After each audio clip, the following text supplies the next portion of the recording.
राहिली गोष्ट प्रेमाची, तर जसं मी मगाशीही बोललो, एक वेळ आपण आपल्या पार्टनरला प्रेम करत नाही, पण बाळालाच करतोच ना ग.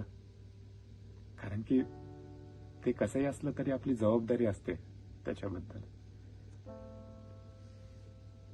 आणि तू माझं बाळ आहे ग.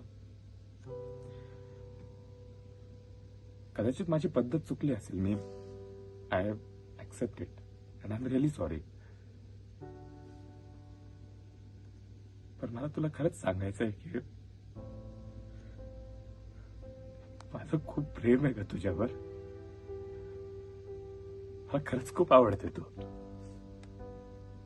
मला हवं आहे की तू खूप अशी मोठा व्हावा. तू सॉरी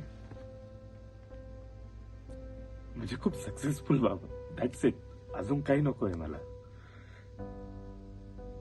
सॉरी, ते सवय नाही ना म्हणून ही गोष्ट.